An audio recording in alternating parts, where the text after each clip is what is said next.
Hello প্রিয় দর্শক, ফেসবুকে আপনারা দেখছেন কয়েকদিন থেকে আমাদের পার্শ্ববর্তী জেলা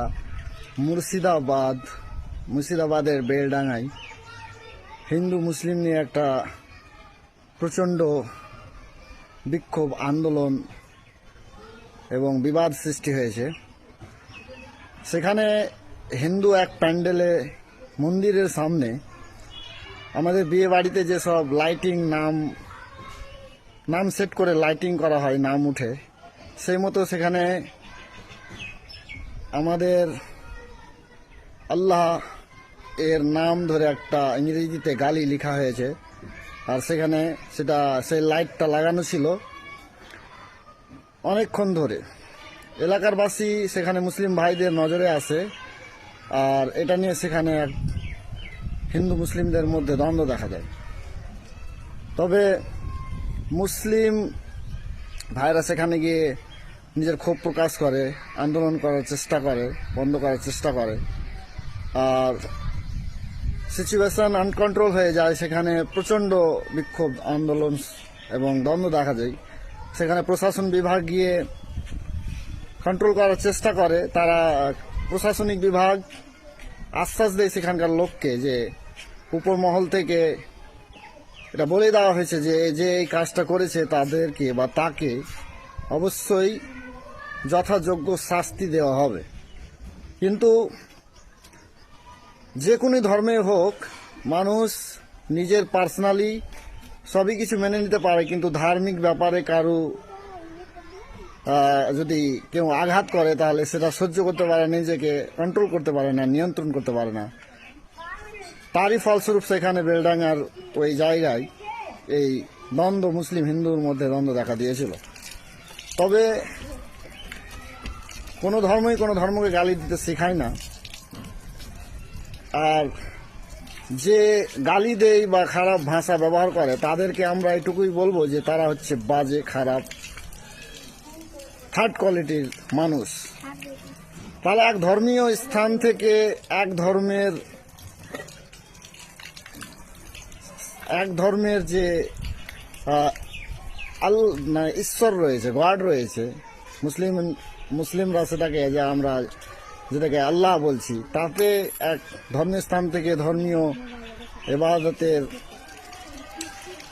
সৃষ্টিকর্তাকে গালি দেওয়া হচ্ছে। এটা হিন্দু যে ভাইরা রয়েছে তারা নিজের ধর্ম নিজেই বদনাম করে যাচ্ছে। তারা আর নিজের ধর্মের কোয়ালিটিকে আর মেনটেন করতে পারছে না। তারা নিজের মূর্খতা দিয়ে প্রমাণ করতে চাইছে যে আমাদের ধর্ম হচ্ছে সব থেকে নিকৃষ্ট ধর্ম, কারণ কোনো ধর্ম গালিতে শেখায় না, আর তারা এরকম করছে। তবে এটা সবাই জানে, শিক্ষিত মহলে সবাই জানে যে কিছু কিছু লোকের জন্য ওই জাতি দুর্নাম হয়ে থাকে, যেটা হচ্ছে হিন্দু ভাইদের জন্য। হিন্দু ভাইদের কিছু মূর্খ ধরনের লোক আছে, তারা নিজের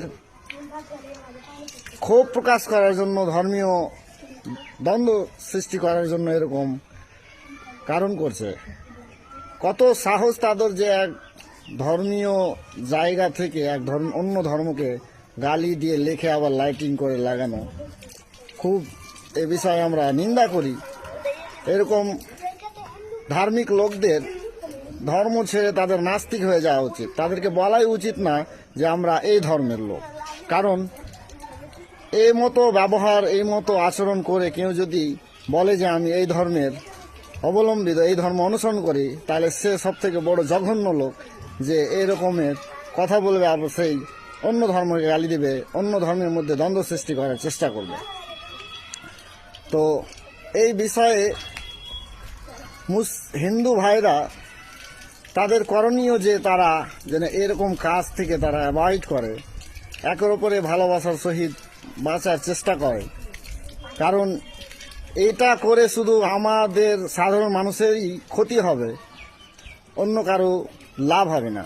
দ্বন্দ্ব ঝামেলা করে মানুষ কোনোদিন কিছু উন্নতি করতে পারেনি এবং কিছু লাভও করতে পারেনি, শুধু ক্ষতির মধ্যেই রয়েছে। তাহলে হিন্দু ভাইদের বলবো যে এরকম লোকদের জন্য পুরো হিন্দু ধর্ম একটা নাম ছড়াচ্ছে যে হিন্দু ধর্ম এরকম হয়। প্রত্যেক জায়গাতেই কিন্তু কোনো মুসলিমই কোনোদিনও কোনো হিন্দুকে ধর্ম বলে প্রেসার দিয়ে কোনো কিছু পড়ানোর চেষ্টা করেনি, কোনো কিছু বলার চেষ্টা করেনি, কোনো কিছু করানোর চেষ্টা করেনি। কিন্তু এই ধরনের লোক জানি না তারা কি যে প্রমাণ করতে চায় যে আমাদের জয় শ্রীরাম বলো, বলো, কোথায় দাঁড়ি নিয়ে টানাটানি, কোথায় পোশাক নিয়ে টানাটানি, কোথায় আবার ফ্ল্যাগ ঝান্ডা নিয়ে টানাটানি। তাহলে আমাদের মুসলিমদের মধ্যে মুসলিমরা তো কেউ কারো তোমাদের ধর্মে কোনো করতে যায় না। তবে কোনো কোনো জায়গা হচ্ছেও না, হওয়ার কথা না, কিন্তু সেখানে কিছু ব্যবস্থা পূর্ব প্রিকশন নেওয়ার কারণে এগুলো হচ্ছে। যে হয়তো কোনো জায়গায় মুসলিমদের মধ্যে থেকেও যে সবাই ভালো তা নয়, মুসলিমদের মধ্যেও কিছু কিছু বদমাশ লোক আছে যারা ধর্ম নিয়ে টানাটানি করে, ধর্মকে কেন্দ্র বানিয়ে একটা দ্বন্দ্ব সৃষ্টি করার চেষ্টা করে। তাহলে আমাদেরকে বুদ্ধির সাথে কাজ করতে হবে। যদি এরকম ঘটনা ঘটে থাকে তাহলে সেখানে শান্তভাবে প্রশাসনকে আগে জানাতে হবে। প্রশাসন যদি কোনো ব্যবস্থা না নেই তবে আমাদের আলটিমেট রাস্তা, শেষ পথ, পানিপথ বেছে নিতে হবে। তবে প্রশাসনকে আমাদের বিশ্বাস করা উচিত, কারণ প্রশাসনের মাধ্যমে সব জায়গায় সব কিছু কন্ট্রোল হয়ে থাকে। আমরাই যদি বিচার করি, আমরাই যদি সব কিছুকে সেখানে কোর্ট হয়ে যায়, জাজ হয়ে যায়, তাহলে তো দেশ আর চলবে না। তবে আমাদের এটা প্রমাণ করতে হবে যে আমরাই সত্যে আছি, আর আমরা সত্য এবং শান্তভাবে বিচার চাই যা আমাদের সাথে অন্যায় হয়েছে। সেখানে পরিস্থিতি প্রচণ্ড খারাপ হয়ে গেছে, গুলি, পেস্তুল, বোম এগুলো কথা পর্যন্ত পৌঁছে গেছে। তবে প্রশাসনকে আগে এই ব্যাপারটা সঁপে দেওয়া দিতে হতো, তারপর কোনো কিছু ভাবা যেত, তাহলে অন্য কথা। কিন্তু তার আগেই নিজেই কোর্ট, নিজেই জাজ হওয়াটা আমার মতে ঠিক না। ভিডিওটিকে শেয়ার করবেন, অন্যরা যাতে এই খবরটা জানতে পারে। আর সবাইকে তো আর বুঝিয়ে ভালো করা, ঠিক করা যাবে না। তবে কয়েকজনের মন মানসিকতা চেঞ্জ হতে পারে যদি তাকে বোঝানোর লোক হয়। বোঝানোর লোক না থাকলে এমনিতেই সে ভুল রাস্তায় চলে যায়, নিজেকে বুঝতেই পারে না যে আমি কোন রাস্তায় আছি। সবাই ভালো থাকবেন, সুস্থ থাকবেন। ধন্যবাদ।